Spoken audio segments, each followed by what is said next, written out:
इस उदारतापूर्ण इंट्रोडक्शन के लिए बहुत बहुत धन्यवाद। मंच पर विराजमान श्रेष्ठ पुरुष और मंच के सामने विराजमान श्रेष्ठतर पुरुष, आप सभी को नमन करता हूँ। मित्रों, इस बात की बड़ी प्रसन्नता है और इसके लिए पत्रिका परिवार के प्रति अपनी कृतज्ञता भी व्यक्त करता हूँ कि उन्होंने मुझे एक परंपरा को, और मैं कहूँ कि परंपरा नहीं बल्कि जीवंत परंपरा है, उसको नमन करने का अवसर प्रदान किया।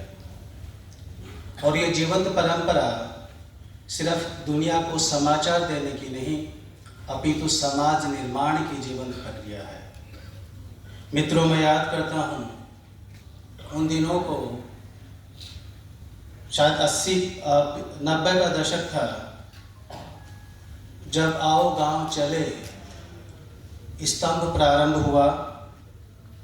उसको पढ़ता था तो मन को झकझोर देता था और सोचता था कि पत्रकारिता की अगर कोई भूमिका होती है तो यही होनी चाहिए। मित्रों, पत्रिका के लिए पत्रकारिता सिर्फ सूचना का माध्यम नहीं है। यह व्यक्ति को उन संवेदनाओं से जोड़ती है, संस्कारों से जोड़ती है, संस्कारों से जोड़ती है। और जब ये समाचार पत्र संवेदनाओं से, संस्कारों से और सरोकारों से जुड़ जाता है तो वह आंदोलन का रूप ग्रहण कर लेता है, और पत्रकारिता उस आंदोलन का नाम है। और इसलिए जब जब मैं पत्रिका को पढ़ता हूँ, विश्वविद्यालय में जब मैंने ज्वाइन किया तो घर पर एक दिन पत्रिका नहीं आया, तो मैंने उसको कहा पत्रिका अखबार क्यों नहीं आया? तो उन्होंने कहा सब पिछले जो लोग थे वो भास्कर और दोनों ही मंगाया करते थे। मैंने कहा कि पत्रिका और सारे अखबार मेरे घर पर आएंगे और मैं सबका अध्ययन करूँगा। मित्रों, ये इसलिए नहीं कि मुझे सारे अखबार पढ़ने चाहिए, बल्कि पत्रिका के प्रति जो लगाव रहा वो इस कारण से रहा कि मैंने पत्रिका में सिर्फ सूचना को नहीं पाया, मैंने पत्रिका में सिर्फ ज्ञान को नहीं पाया, मैंने पत्रिका में उस जीवन दृष्टि को पाया जो जीवन के विभिन्न आयामों का संगम करती है। इसलिए आदमी समाज के बारे में सीखता था, अर्थ के बारे में सीखता था, राजनीति के बारे में सीखता था और शिक्षा के बारे में तो सीखता ही सीखता था। और इसीलिए मैंने सोचा, जब रक्तिम जी ने मुझे कहा कि आपको आकर के बोलना है, तो उन्होंने तो कहा और मैंने उस अवसर को ग्रेब कर लिया और मैंने कहा कि मैं निश्चित आऊँगा, क्योंकि पत्रिका वह वटवृक्ष है जिसके माध्यम से समाज विकसित हुआ है। और इन वटवृक्षों का अगर हम याद करें पुराने दिनों को, अभी जब यात्रा सुन रहे थे तो 7 जनवरी 1956 को पत्रिका की स्थापना हुई, और वो भी एक साप्ताहिक के रूप में। कपूर चंद जी पुलिस ने इसकी स्थापना की। उनके लिए पत्रकारिता कोई व्यवसाय नहीं थी, न वो सत्ता का साधन थी, बल्कि एक लोक धर्म थी। और जब लोक धर्म की बात करते हैं तो इसके मायने मित्रों बहुत व्यापक होते हैं। पत्रकारिता उनके लिए सत्य की निर्भीक आवाज़ थी, जिसके माध्यम से उन्होंने संपूर्ण समाज को और सरकार को ये सिखाया कि समाज को अपने कर्तव्यों के प्रति सजग रहना चाहिए, लेकिन पत्रकारिता को, सत्ता को तो चुनौती देनी चाहिए, लेकिन समाज से विमुख नहीं होना चाहिए। और वो परंपरा आज तक कायम है, बल्कि और बलिष्ठ हुई है, पुष्ट हुई है। पुलिस जी की परंपरा को आगे बढ़ाते हुए श्रद्धेय गुलाब जी कोठारी ने इसको एक सांस्कृतिक आयाम दिया, वैचारिक वैभव प्रदान किया और सामाजिक चिंतन प्रदान किया। ये कन्फेशनल है कि जब उनके आलेखों को पढ़ता हूँ तो कई बार लगता है कि कुछ शब्द समझ में भी नहीं आए, और उनके लिए किसी संस्कृत के विद्वान से या जो भारतीय परंपरा का जानकार है उससे संपर्क करना पड़ता है, तब वो समझ में आते हैं। तो आज अपने सामने इस तरह के विचारवान पुरुष को पा करके अपने आप को धन्य भी महसूस करता हूँ, और मैं समझता हूँ कि पत्रिका आपके नेतृत्व में उसी ज्ञान के वैभव को पाती रहेगी जिस ज्ञान के वैभव पर ये चल पड़ी है और आगे निरंतर विकास की दिशा में अग्रसर होगी। मित्रों, पत्रिका का धर्म केवल लिखना नहीं है। जैसा कि बताया गया, पत्रिका ने सामाजिक सरोकार की दिशा में अहम पहल की है। चाहे फिर वो जल संरक्षण की बात रही हो, पर्यावरण चेतना की बात रही हो, नारी सशक्तिकरण की बात रही हो, शिक्षा अभियान की बात रही हो, या स्वास्थ्य जागरूकता की बात रही हो, ये पत्रिका के लिए विशेष कॉलम नहीं थे, अपितु पत्रिका ने इन्हें अपना हमेशा नैतिक दायित्व समझा। मित्रों, जब पत्रिका को पढ़ता हूँ तो समझ में आता है, और वो समझ में आता है कि यहाँ का पत्रकार अपने आप को प्रभावित के रूप में रख करके पत्रकारिता का सृजन करता है। और जब आप पत्रकार के रूप में, प्रभावित पक्ष के रूप में पत्रकार अपने आप को रखता है, तो उसकी लेखनी जो चलती है वो कभी भी समाज के लिए विनाशकारी नहीं हो सकती है। और इसलिए ऐसे आंदोलन को एक बार मैं पुनः नमन करता हूँ। पर ये पत्रिका का जो इतिहास था, लेकिन पत्रिका को अब कुछ एक जोड़ने की भी आवश्यकता है।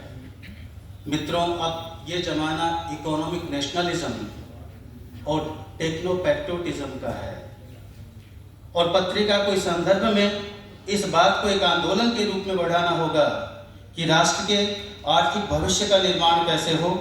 वर्तमान की सबसे बड़ी चुनौती अगर मैं समझूं और आसपास दृष्टिपात करूं तो यही है। हालांकि एक दिशा चल पड़ी है, भारत आर्थिक प्रगति के पथ पर अग्रसर है, लेकिन ये आर्थिक निर्माण सिर्फ सरकारें और उद्यमी नहीं कर पाएंगे। अगर इन तीनों का संयम हुआ, सरकार, उद्यमी और मीडिया, तो मैं समझता हूँ भारत का सच्चा आर्थिक निर्माण संभव हो पाएगा। जब इकोनॉमिक नेशनलिज्म की बात करते हैं तो हमें कपूरचंद जी पुलिस के उन दिनों में जाना होगा। विदेशी सोच का समय था, विदेशी परिवेश का समय था, लेकिन उन्होंने सबको त्याग करके एक स्वदेशी की शुरुआत की। अपनी कलम से उस स्वदेशी के बारे में लिखना शुरू किया, अपनी भाषा में लिखना शुरू किया, और इस बात को प्रूव किया कि राष्ट्र मेरे लिए प्रथम है, बाकी सब लाभ बाद में आते हैं। और उसी लेखनी से जीवन पर्यंत लिखते रहे।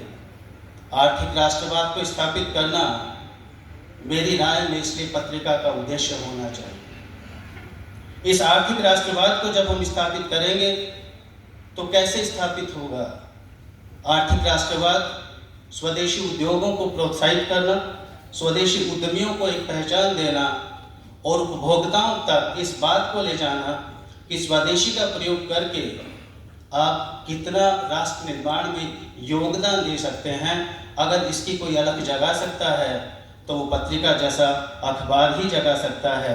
इसलिए इस इकोनॉमिक नेशनलिज्म की दिशा में पत्रिका को पहल करनी होगी। और ये इकोनॉमिक नेशनलिज्म स्वदेशी कंसोर्टियम पत्रिका पहल कर सकता है। स्वदेशी पहले भी इस तरह की पहल पत्रिका के माध्यम से हुई है। सहायता ग्रुप को प्रोत्साहन करके, पारंपरिक पोषण को बढ़ावा देके, स्थानीय उत्पादों को बढ़ावा देके, एमएसएमई के साथ विभिन्न प्रकार के कार्यक्रम आयोजित करके और आधुनिक मार्केटिंग को सबको एक मंच पर लाने का अगर कोई माध्यम है तो वो स्वदेशी कंसोर्टियम है। मैं समझता हूँ पत्रिका इस संदर्भ में अपनी एक नीति तय करेगा, और ये नीति एक स्ट्रेटेजिक नीति होगी जिसके माध्यम से वो समाज के प्रति जिन सरोकारों को अभी तक पूर्ण करता रहा है, बखूबी उन सरोकारों को और बखूबी पूर्ण कर पाएगा। एक दूसरा माध्यम सेल्फ हेल्प ग्रुप भी हैं। मित्रों, जब गांव की स्त्री उद्यमी बनती है, स्वयं सहायता समूह उत्पादन करता है और बाजार से जुड़ता है, तब राष्ट्र आर्थिक रूप से दृढ़ होता है, समाज खड़ा होता है। और मैं समझता हूँ कि पत्रिका जैसे अखबार का यह दायित्व है कि इन समूहों की सफलता कहानियाँ को आधार बनाकर अपनी पत्रिका में स्थान दे, जिससे स्थानीय उद्यम विकसित हों और बेरोजगार की तथाकथित समस्या पर एक लगाम लग सके। इतना ही नहीं, इसके माध्यम से, इन कहानियों के माध्यम से पत्रकारिता के क्षेत्र में पत्रिका जैसा अखबार नीति निर्माताओं को भी प्रभावित कर सकता है, उनको भी संदर्भ में आगे काम करने के लिए विवश कर सकता है। इकोनॉमिक नेशनलिज्म के साथ साथ हमें टेक्नो पैट्रियोटिज्म की बात भी करनी होगी। और जब टेक्नो पैट्रियोटिज्म की बात करते हैं तो हमारे सामने विभिन्न प्रकार के स्वदेशी तकनीक, स्वदेशी प्लेटफॉर्म, स्वदेशी डेटा और स्वदेशी डिजिटल सोच के विषय सामने आते हैं। पत्रिका को यह सवाल उठाना चाहिए मित्रों और मैं इसको बड़े एम्फेसिस के साथ यहाँ कहता हूँ कि हम तकनीक का उपयोग करें, पर ये भी सोचें कि क्या ये तकनीक हमारी है, और नहीं है तो इस तकनीक के विकास में हम क्या योगदान दे सकते हैं, हमारी तकनीक के विकास में हम क्या योगदान दे सकते हैं। आज एआई का ज़माना है और एआई निश्चित रूप से एक सजग प्रहरी के रूप में हमारे सामने विद्यमान है, लेकिन जब हम सजग प्रहरी की बात करते हैं तो इस सजग प्रहरी के साथ बहुत सारे अवगुण जुड़े हुए हैं। क्या इस सजग प्रहरी में वो राष्ट्रीय संवेदनशीलता है? क्या यह वही नैतिक विवेक रखता है? क्या तकनीक का प्रयोग सदैव राष्ट्र हित में कर सकता है?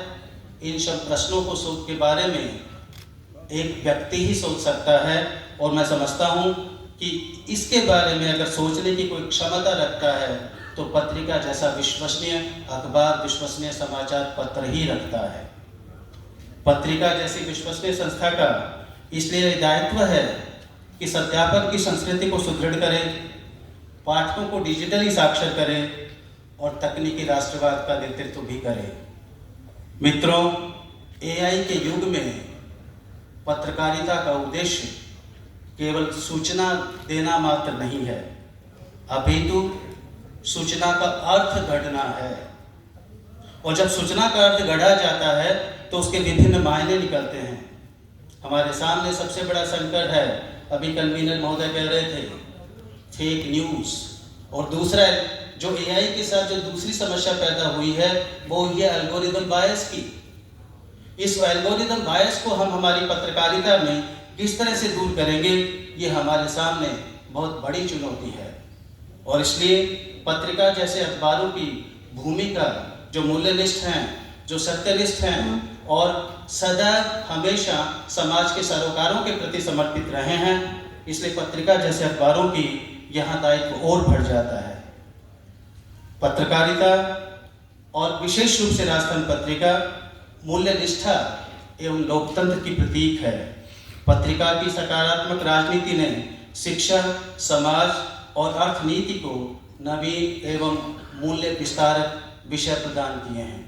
आप कोई भी स्तंभ उनका पढ़ लीजिए, हर दिन कोई ना कोई नई बात का कम से कम मुझे ये एहसास होता है कि जब आजकल आदमी सूचना तंत्र के सोशल मीडिया के ज़माने में ये महसूस करता है कि अखबार में क्या नयापन आता है, सब कुछ वही है जो मैंने सोशल मीडिया पर पढ़ लिया। पर कुछ अखबार ऐसे होते हैं जो सोशल मीडिया के पढ़ने के बाद भी पढ़ने योग्य होते हैं, और पत्रिका उनमें से एक ऐसा ही अखबार है। पत्रकारिता इसलिए भविष्य की पत्रकारिता जो आजकल लोग बात करते हैं ब्रेकिंग न्यूज़ की, वो नहीं होगी। भविष्य की पत्रकारिता नेशन बिल्डिंग जर्नलिज्म होगा, राष्ट्र निर्माण के लिए पत्रकारिता। और जब राष्ट्र निर्माण की पत्रकारिता की बात करेंगे तो हमें समाज के बारे में सोचना पड़ेगा, स्वयं के बारे में सोचना पड़ेगा और समाज के परिदृश्य के बारे में सोचना पड़ेगा, तभी नेशन बिल्डिंग जर्नलिज्म की शुरुआत होगी। मित्रों, आज समय आ गया है कि राजस्थान पत्रिका अपने मिशन को इन शब्दों में व्यक्त करे।